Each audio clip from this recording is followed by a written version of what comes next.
What are your thoughts on the global economic model? I think, Leon, my view is that the current global economic model is flawed. And the reason why I say that today is most of the countries that have reached high income status, they've over leveraged. Where is that coming mainly from? US. Their government debt as percentage of GDP is 129%. Japan is 262%. They are the worst example. The United Kingdom is nearly 100%, 97%. France is 113%. Closer to home, actually, Singapore is.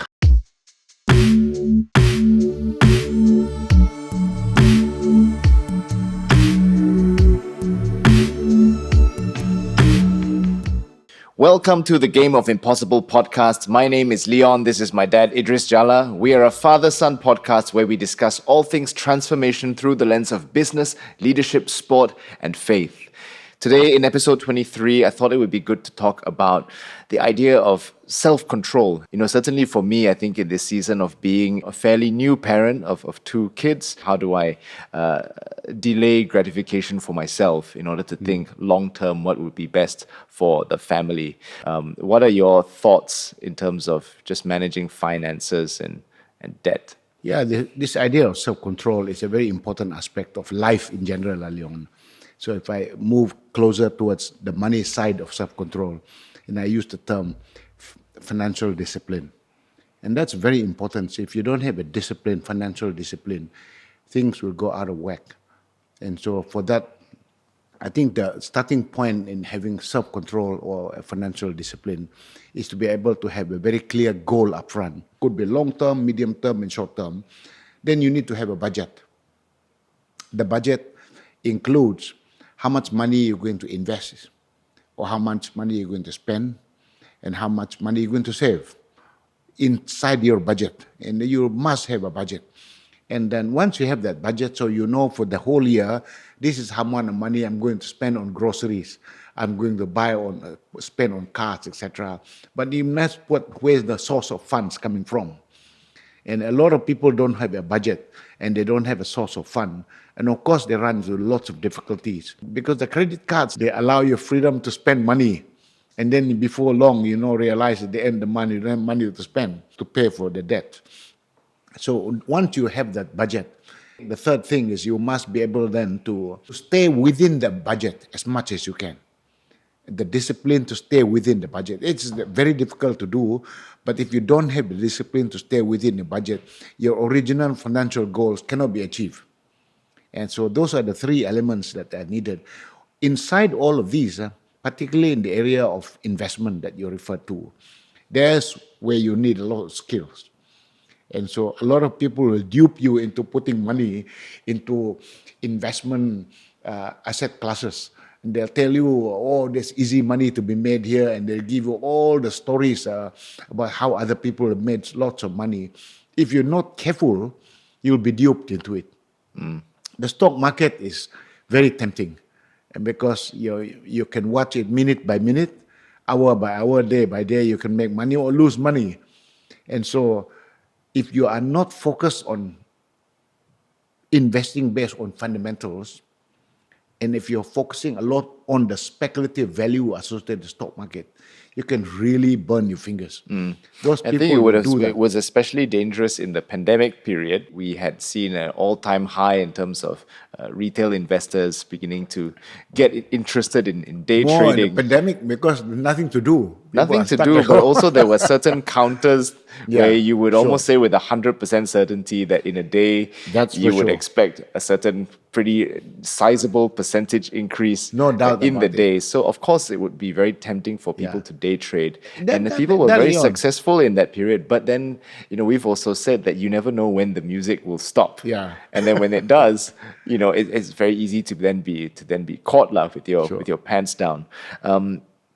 I've been thinking a lot about what does it truly mean to have financial freedom, and this idea of financial freedom. I think for me personally, I used to see it as just amassing a lot of wealth, a lot of things, a lot of assets. But then I've been struck by this, this book called The Psychology of Money by Morgan Housel. And he says that the ability to do what you want, when you want, with whom you want, for as long as you want is priceless. That is essentially what financial freedom is all about. And then I started to think, well, if that is the definition, that's the true definition of financial freedom, then if I were to begin to amass a lot of liabilities, actually it would do the opposite of giving me freedom, because I would have in a sense, I would have the freedom to buy many things, but in buying some of these things, will I then be subject to a lot of other issues? Like one example is, I was kind of at one point considering buying a vintage car. I thought it would be a really nice idea because, the price of the car itself wasn't very much. Yeah. You would actually be paying less than you would if I had bought a Proton. Price of this car is cheaper than a Proton, but then I realized that the running cost of it would be tremendous. It will kill you. And I realized that would not give me freedom, because I would spend the ownership experience would be of me worrying about things going wrong in the car.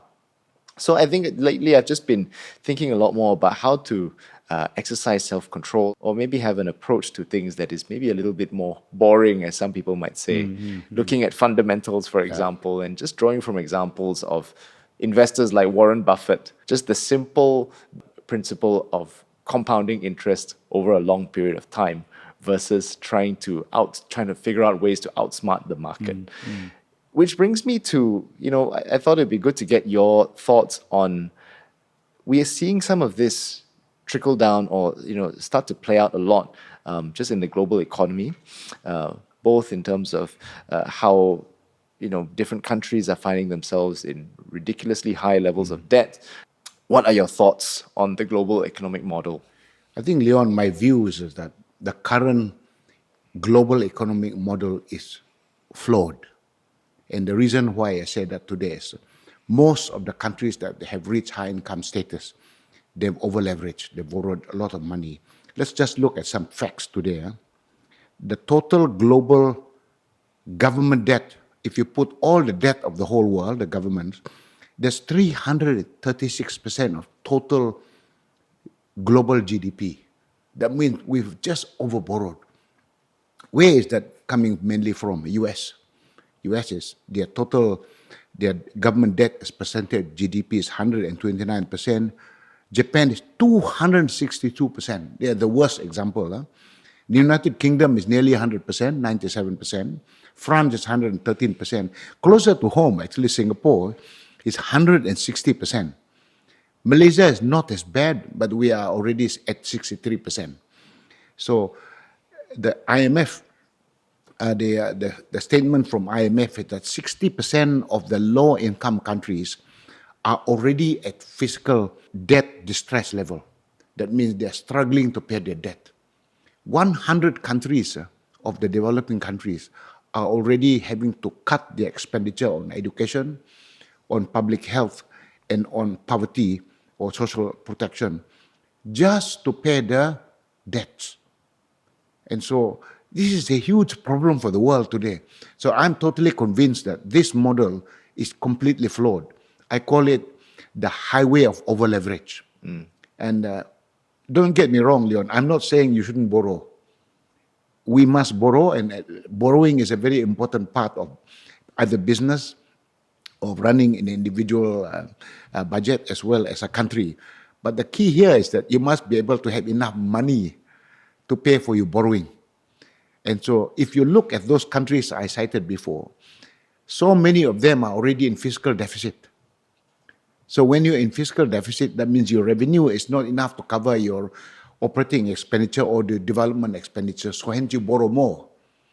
And so if you have fiscal deficit for a prolonged period of time, then you then get into a sovereign debt crisis. That means the country run into a huge problem like they had in Sri Lanka recently. And this is what countries go through. Prolonged fiscal deficit, that means over time, everything gets to a grinding halt. So I am completely of the view that the current model is flawed. I suppose in simple terms, some people have said it like this. They have said that if you do want to borrow, if you want to take up a loan, for example, you should never take a loan on the premise that you can't afford the thing. You should be, if you want to take a loan, you should be in a position where actually you do have the cash But you know what? You decide, I'm going to take up a loan, I'm going to borrow Yeah. for the car, so that that cash is freed up to maybe invest in an appreciating asset. Then that sort of makes sense. And I suppose that can also apply to maybe how people should be approaching Yeah, debt. yeah, yeah. Like, we should Yeah. not be, constantly trying to borrow for what we don't have. Yeah. But ensure some sort of cushion. Lah. That is why ratios are used in most corporations, Leon. When they say, what's your gearing ratio? They're referring to the fact that you need to have a good balance between how much debt, how much equity you put into the business. So when you say, I have a good gearing ratio of about, let's say 50-50, that means 50% you borrow, 50% you own equity. Although you may have the money, but you don't want to over borrow, because that's exercising your discipline into it. Yeah. So ratios of that nature is very, very important. I do believe that What do you think is a healthy ratio, generally speaking, from what you have observed I or think maybe what you've applied? I would say 40-60 is a good ratio. That means 60% debt, you can borrow up to 60% debt, and then also, so that's highest level, and I don't want to go beyond that. So 50-50 is good. Reverse 60-40, that means 60% equity, 40% debt. Now, of course, the beauty of leveraging is that you then more play. You have more ability to play. So this is very important thing to do.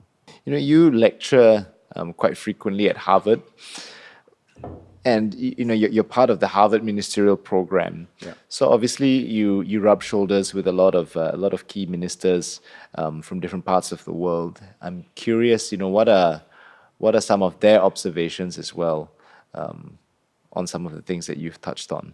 Very similar that I described before. Let me just describe what the program is about. In Harvard, I've been lecturing there twice a year, in April and in September, since 2014.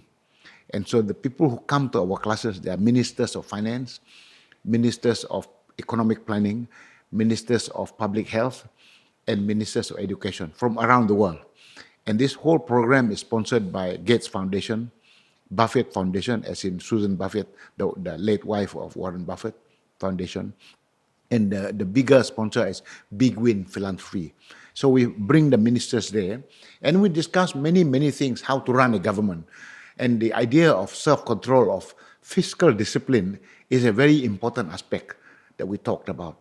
Clearly, they need to think about, in a government, how to raise revenue for government. And that comes through taxes. And it comes through government-linked companies or state-owned enterprises. And secondly, you also need to be clear about your budget, your expenditure, and your not only operating expenditure but development expenditure. But the total expenditure cannot be far superseding your revenue, because if it does, then you run into fiscal discipline deficit. If you run fiscal deficit, you can't then afford to pay for your debt. And so a lot of those kinds of issues are being discussed. But more importantly, Leon, the second thing that we discover there is this. When you look at the plans of many governments, the plans are good.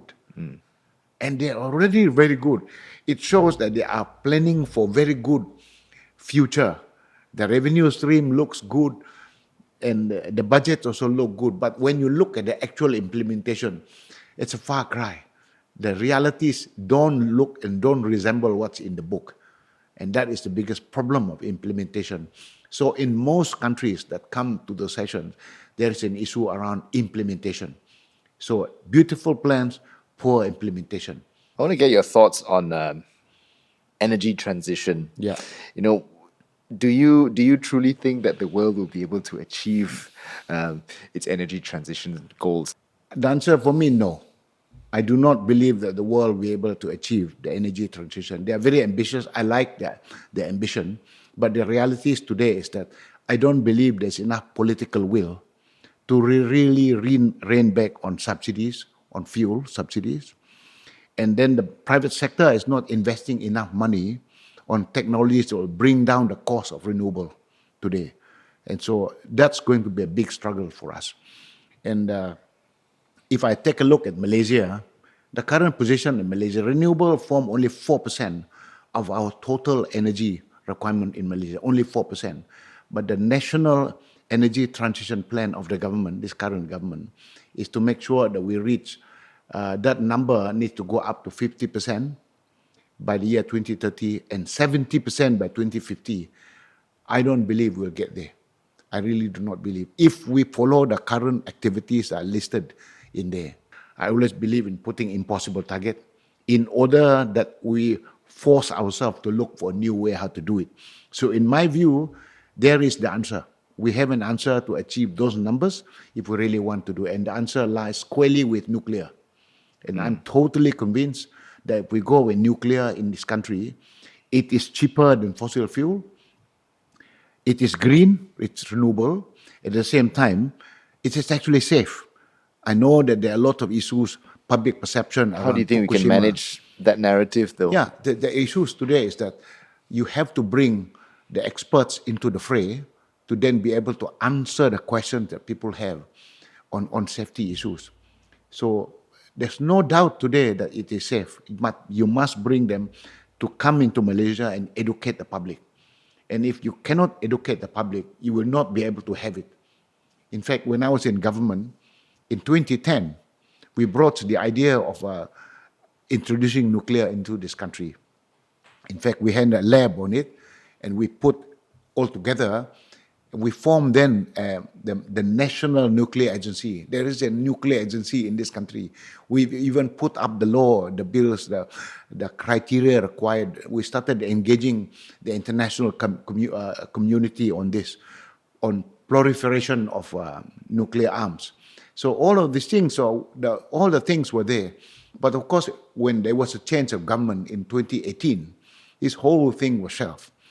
And I'm still of the view that if Malaysia really want to achieve the energy transition, there is no doubt that we have to embrace nuclear. Would you say there was a lack of self-control which led to kind of throwing the baby out with the bathwater with the change in administration? But no, today, I mean, the issue is this. If you are a government that's very worried about your own shadows and you're worried about losing votes, you want to tackle things that are contentious.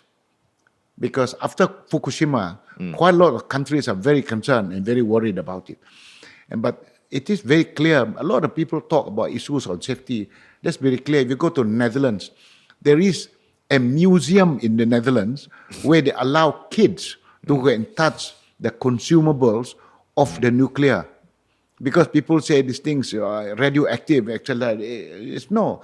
But there are certain ways in which you will deal with nuclear waste so that it is completely safe. It's not radioactive. Secondly, there are many new ways to tackle nuclear. You don't have to have the huge nuclear plants they have. They have what's called small and modular reactors. Small and modular reactors. So they are not huge, gigantic one like the Chernobyl, not in Fukushima. You put a small one, so then therefore you can control any incidents. And they're modular and they're much cheaper as well. So our view is that SMR is the way to go. That means we go for small modular reactors. And if we went for small modular reactors, they are much cheaper, easier to control, the safety standards are there. But the reality is you must bring the experts to come here. The countries that are already at the highest level of renewables in the world, the top 10 countries, of all the countries, the top 10 on energy transition, all of them have nuclear. And so, to my mind, no doubt about it, because it's cheaper, much cheaper than fossil fuel. And it is safe as well, and it's clean. How do you apply some of these things into your own life? I mean, broadly speaking, we are talking about being more prudent, and finding ways to save money and just to use our resources, wisely. How has this played out in your personal life? My personal life, and I started off as a career person. So in my role, I've always been a career person. I've never been an entrepreneur. So it was always needing to make sure you find a job that gives you good income. Shell was a good company. And I knew that when I was in Shell, when I was posted abroad, they used to give us expatriate package. And that is net terms, is 3 times the pay if I was based here in Malaysia, and that I didn't have to worry about paying taxes. So the fact that I brought you guys and you went with us to Holland. We went Holland for 4 years, London for 4 years, 3 years in Sri Lanka. That was a period when I amassed some wealth. I was able to put some money, and therefore the key here was finding a job that will give you more than enough money than you do spend, and then therefore you can save money. So as soon as we were able to save money, and I said to your mom, I really don't want debt. We had borrowed some money for our house, first house that we bought in Miri. So, and I paid off all the debts. And so from then on, I wanted to make sure that we run our life actually debt free. And so when we ran our life debt free, of course, when you have cash, you need to think what to do with it. Keeping money sitting there in a current account is not the best thing to do. So you have to think about asset classes where you invest in. Property is a good area, but you must know what kind of land you're buying, what kind of property you're buying. So that's good. I've never felt I lost money buying property, land. So that's been very, very good. That's one. The other one is investments. You talk about pandemic. I'm of the view that if you go into stock market, investing in stock market, my view is this: during a big global crisis, the winners and the losers are crystal clear. Like the pandemic, we knew exactly who were the winners. The winners are the glove companies, the pharmaceutical companies. These are the winners, clear winners. And the losers are the airlines, hotels, etc. Yeah. We talk a lot about, our very podcast is called The Game of the Impossible. And sometimes I've been stuck with this dilemma of, is it truly possible to play the game of the impossible by leaning on things that are safe and perhaps boring? So we talk about looking at, ensuring that the fundamentals of a business are sound. Playing that game over doing kind of some speculative buys. Sometimes the speculative buys can prove to be a little bit more exciting, can prove to yield a little bit more as well. But I think as I've been reflecting on this for the past 2 years especially, I've been looking at it through the lens of exercise, and I realized that if I look at friends of mine whom I trained with before, who maybe at the start were not progressing very much in terms of, let's take strength training, for example, compared to Max and I, we were able to progress very, very, very quickly, abnormally quickly, actually, to the point where people started to think that we were on steroids and performance-enhancing drugs, which we were not. But you see, what I realized is with Max and I, we had that really, really rapid growth and high intensity. So we were pursuing a game of the impossible by taking a very kind of impossible approach to our training as well. Very high intensity, high octane stuff. But then if I look at now, over 10 years, those who were kind of just aiming to get a little bit better every day, but consistently, they are a lot stronger than Max and I today, because Max and I, what had happened is that we put so much energy into achieving, what we thought was our full potential, and then we thought, we've had fun doing this. In fact, maybe we're also a little bit tired of training like this. Maybe we'll pursue other disciplines. And so Max then decided to refocus on his football, and then for me, I got into running. But look at these people now who just focus on getting a little bit better every day. Some of them are, competing at a very high level in weightlifting. So, that's also made me think, I think it still is possible to achieve the impossible by playing a long game. Yeah. It doesn't necessarily have to be achieving the impossible in an impossible time frame. You can still play the game of the impossible and take your time. And maybe for me, it's been personally a bit harder to do that, because I think just a natural inclination is to want to do things quickly. It also doesn't help that we have a motto called big, fast results. So that's so ingrained in me. So there are things, I still believe that we do need to, sometimes something that will help you lean towards the impossible is by setting a kind of short time frame, but it also should not be a limiting factor. Yeah. There's sometimes Yeah. things do require a certain amount of time Yeah, to do. I agree with that, and there's no wisdom in doing that. I call this a portfolio approach to it. You cannot put everything in one basket. Yes. And so, in always when I talk about game impossible, I always have three buckets that we will put them in the portfolio. The first bucket is what we call making the most of what you already have. These are the ones that have very low risks, things that you're already doing today. You just keep on doing them, in that basket. So making the most of what you already have. The next one is expanding what you already have. That means investing more in the same stuff that you already have. Nothing new. That's the third one, is called breaking new grounds. So if you return back to the financial discipline, the investment component, the bucket A is investing in existing things that you do, in making sure that you're watching them properly, investing the same money in the right spot. And the other one, investing new money in basically the ones that are profitable, and starting completely new investments that you'd never done before. But those are very high risk. So I would say today, if I observe you and Max, returning back to the story about you and Max trying to do weightlifting, I observe you both were not having a long-term plan. You didn't have a long-term goal. You just wanted to be buff within 6 months. And I was laughing at it because this was big, fast result. Yeah. So turning to my earlier comment, as we started to talk today about financial discipline, the first comment I said, you must have a financial goal. The financial goal can be 10 years, can be 5 years, but it must be starting from there, then you work backwards into 5 years, into 1 year and 6 months. So when you start doing that, then you understand the trajectory where you're going to go through. Same thing with money as well. And you have to have a long-term goal for the financials. Then you have to work backwards into today. And therefore, when you follow the trajectory, you're not going to run out of steam. Because I observed you and Max didn't have a 10-year plan. You only wanted to get the result by the end of the 6 months or 1 year. That's as much as I saw it was. And that's why you did what you did. But if you had a longer term plan, you would probably say, well, we're going to take this kind of trajectory rather than that. But if you took a very balanced portfolio approach to business as well as to family investments and individual investment, you wouldn't go wrong with doing, because you're managing the risk accordingly. Big risk, big returns. Small risk, small return.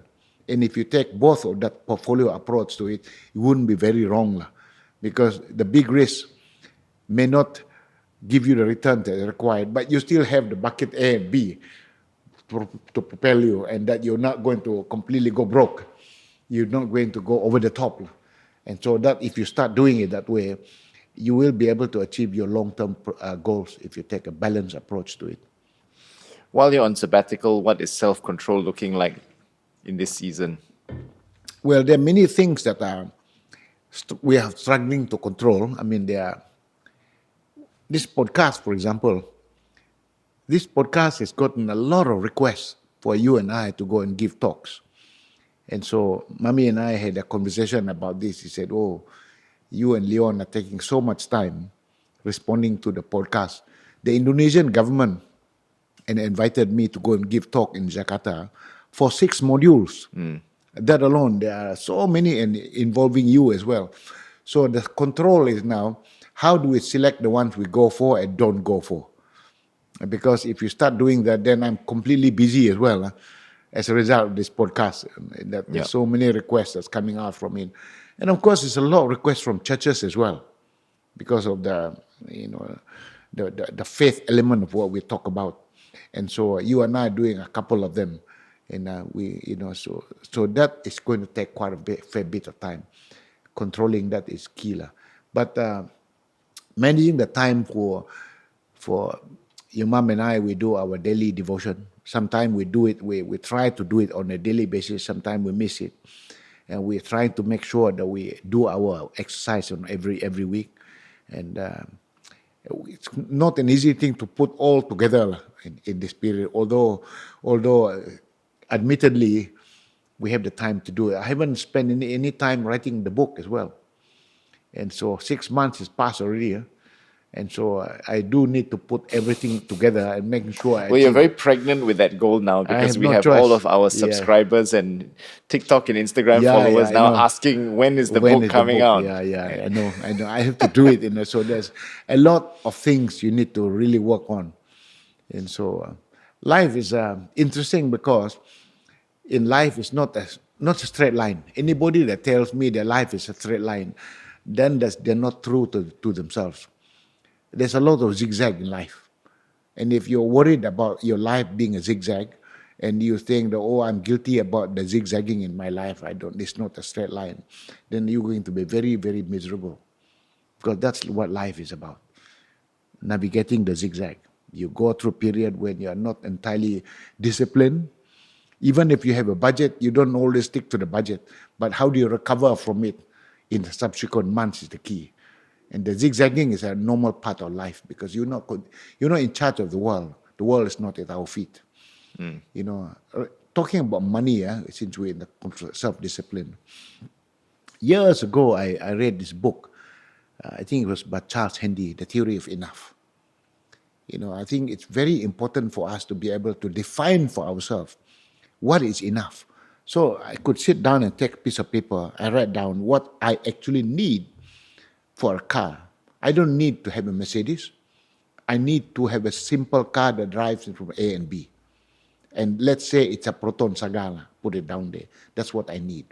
I need to have a house, and I need to have a house. You need to have 2 rooms or 3 rooms and a very simple, modest house. And I need to have a salary. This is what I need to have, this kind of salary. Now, after you drawn that and put that in a column, then you put alongside it what you actually have. Then suddenly you realize that you have a big car, you have a Mercedes, you have a double-story house, you have a bungalow, you have a lot of money in the savings, and your salary is much bigger. Why is that important? This is what's called counting your blessings. The act of counting your blessing give you a sense of gratitude that you have more than enough that you need. Because you now have more than enough, you do no longer live for tomorrow. Because you said, I have more than enough, and I've counted my blessing by having written it down on a piece of paper. I now have a mental attitude of gratitude. There are a lot of miserable people in this world today because they don't count the blessing. They only will say, I will be happy if I have Mercedes. I will be happy if I have this kind of a salary. But they're not happy now. But if you really been able to do that exercise, counting your blessing, you probably will say that I don't have a Mercedes, but actually I have more than what I need. What you need is you want to eat an ice cream at every meal. But you have more than enough money to buy an ice cream every day if you wanted to. So I think this idea of the theory of enough is a very important exercise in making sure that you have gratitude in your mind by counting your blessings. I think that's a good place to end today's podcast. Gratitude. And with that, we are so grateful for all of you for sticking through this episode, but as well as all of our other episodes as well. We post episodes every Friday at 6 a.m., both on YouTube and Spotify. So if you haven't already, please subscribe. And we just want to say thank you for following us on this journey. We hope you've enjoyed this week's episode, and we look forward to next week's.